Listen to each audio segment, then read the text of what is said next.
This is the most reproduced photograph in human history, printed roughly 2 billion times on t-shirts, lighters, baby onesies, luxury fashion runways, vodka advertisements.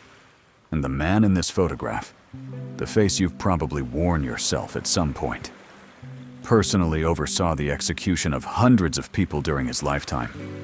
You know him as a hero, a symbol of revolution, a cry for freedom. But that admiration you carry right now, it began with a sentence he himself wrote. Evidence is secondary.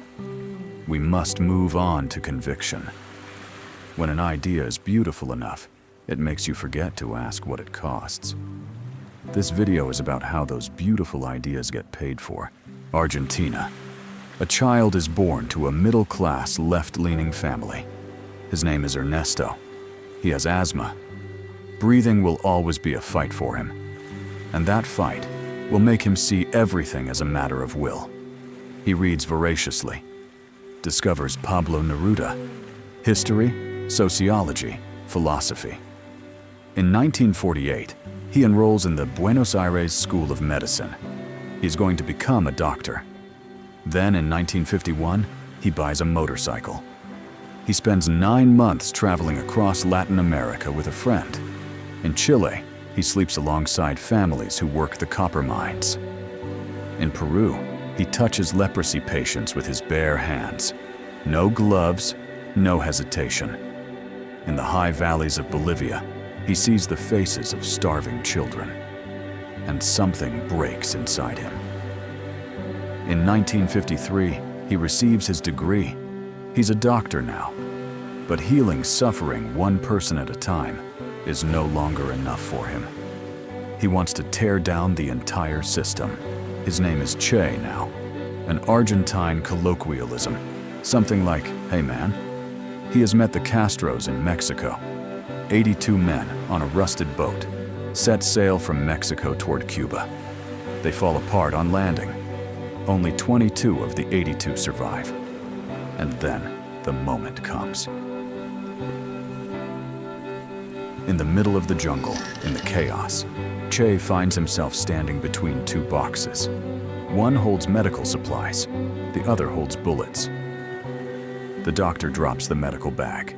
He picks up the bullets. That moment was the line dividing his life in 2. And he never crossed back. He fights in the Sierra Maestra. He learns to set ambushes, to retreat, to execute. He becomes Castro's most trusted man.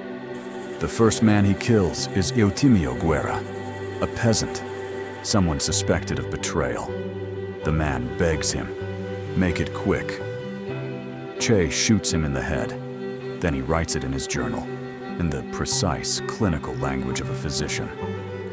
I ended the problem with a .32 caliber pistol, a shot to the right hemisphere of the brain. He has begun keeping execution records with the detached sterility of a medical examiner. January 1959. Castro's forces enter Havana. The revolution wins. The crowds erupt. Che is appointed to La Cabaña prison, and here the doctor dies completely. He runs the tribunals. His instruction to the judges: we are not using bourgeois methods here. Evidence is secondary. We must move on to conviction. How many people were executed at La Cabaña under his command over those 5 months? Estimates range from 55 to 500. One of his biographies accepts that the number approached 500. Were all of them guilty? We cannot know, because the tribunals never really asked. He then becomes president of Cuba's National Bank.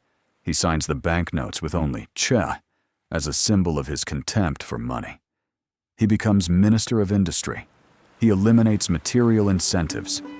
People will work not for money, but for moral incentive, for their revolutionary consciousness. Sugar production collapses. Industrial plants fall apart. Idealism crashes into the reality of the fields. The price is not paid by Che. It is paid by ordinary Cuban families who will go hungry for years.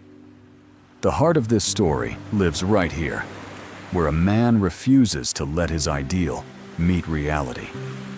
This channel is where you find the real mechanics underneath stories like this one. Hit the bell below, and you won't miss the next crack. Che leaves Cuba. He gives up all his titles. He goes to the Congo to export the revolution to another continent. 7 months later, he leaves. He writes in his journal, "The revolutionary spirit is absent. The people have no will to fight. There was nothing left to do." At the end of 1966, he enters Bolivia. No mustache, shaved head, so no one will recognize him. He retreats into the forests with a handful of guerrillas. The Bolivian peasants don't join him. They are afraid of him. Because to these peasants, Che is just another outsider who has come to liberate them. Another Argentine. His asthma returns. He left his medication back at the camp. He can barely walk. October 8th, 1967. He is captured near La Higuera. Among the last things he says as a prisoner, "Don't shoot. I'm Che Guevara. I'm worth more to you alive than dead." October 9th, 1967. Sergeant Mario Terran enters the room. Che's last words, "Shoot, coward. You are only going to kill a man." The photograph of his body is released to the world the following day. He is 39 years old. The true name of this story is Revolutionary Romanticism. When a person falls so deeply in love with an idea, clean, radiant, morally certain, that they refuse to look at what that idea produces. Che began as a doctor, to heal people. Then he fell in love with an idea, the purity of revolution.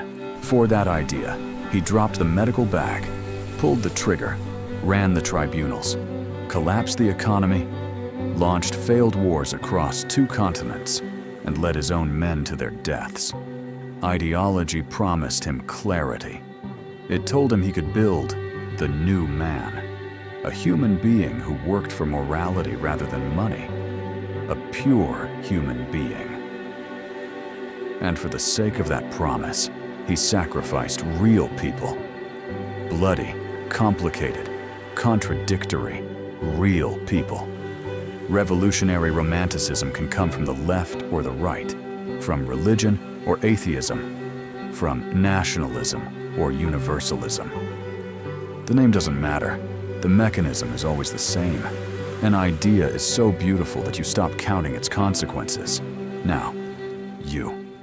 Look at what you're wearing. Maybe it's not Che's face. Maybe it's something else entirely.